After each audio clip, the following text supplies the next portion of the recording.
بسم اللہ الرحمن الرحیم۔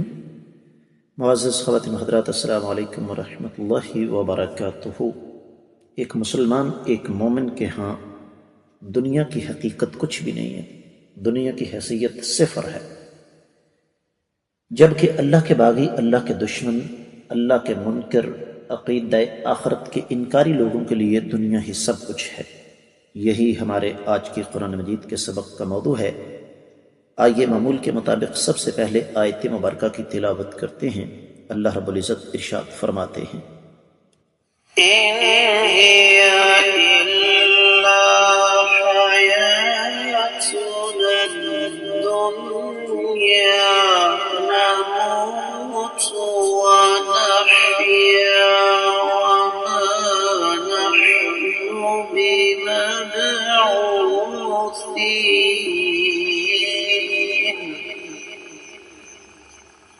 إن هي إلا حياتنا الدنيا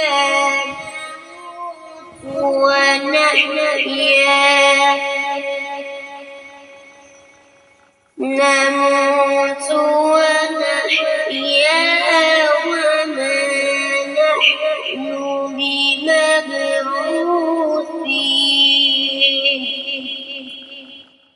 معزز خواتین و حضرات،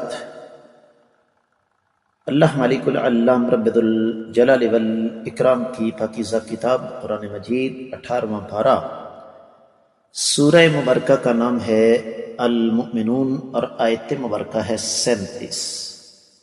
اللہ مالک العلام رب الجلال والاکرام نے سیدنا ہود علیہ السلام کی قوم کے باغی اور منکر سرداروں کی بات ہمارے سامنے رکھی ہے کہ ان کا یہ کہنا تھا، ان ہیا نہیں ہے یہ الا مگر حیاتنا ہماری زندگی، الدنیا دنیا کی، نموتو ہم مریں گے، ونحیا اور زندہ ہے، وما نحن اور ہم نہیں ہیں بمبعوثین اٹھائے جانے والے۔ لفظی ترجمہ آپ نے سن لیا، با محاورہ ترجمہ سماعت فرمائیے گا۔ کہنے لگے کہ یہ سب کچھ ہماری دنیا کی زندگی ہے، ہم یہیں مرتے اور جیتے ہیں اور ہم ہرگز اٹھائے جانے والے نہیں ہیں۔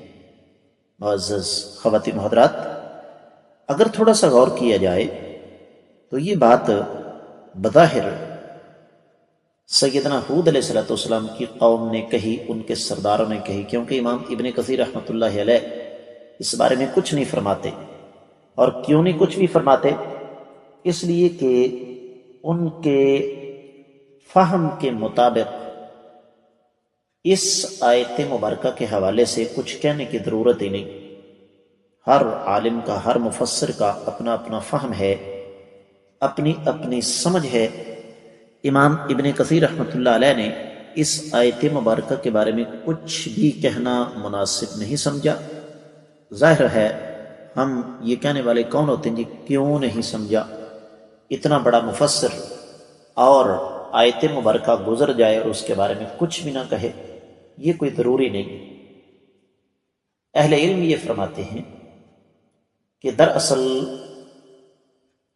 ان کے کہنے کا مقصد یہ تھا سیدنا ہود علیہ السلام کی قوم کے سرداروں کا کہ لیس ہناک حیات اخری سوا حیاتنا الدنیا، کہ ہماری اس دنیاوی زندگی کے علاوہ کوئی اور زندگی نہیں ہے۔ جیسے کہ امام قرطبی نے اس بات کا جزم کیا ہے، اور ان کے کہنے کا ایک مفہوم یہ بھی تھا کہ یموت فیہا الاحیاء منا فلا یحیون ثانیۃ، ہم جو زندہ لوگ ہیں نا، ہمیں موت آ جائے گی، مٹی ہو جائیں گے اور دوبارہ ہم زندہ نہیں ہوں گے، جبکہ دوسرے لوگ وہ پیدا ہوتے رہیں گے، یوں انسانیت کا سلسلہ چلتا رہے گا۔ اور ساتھ ہی انہوں نے کہا وما نحن بمبعوثین، ہم مرنے کے بعد دوبارہ اٹھنے والے نہیں ہیں۔ اس کا معنی یہ ہے کہ یہ جو مرنے کے بعد دوبارہ اٹھنے کا عقیدہ ہے ان کے نزدیک یہ فضول، بیکار اور باطل تھا، نعوذ باللہ من ذالک۔ اور میں آپ کو گزشتہ سبق میں یہ عرض کر چکا ہوں کہ اگر عقل کو ہی آگے رکھا جائے تو عقیدہ آخرت عقل سے بھی ثابت ہوتا ہے،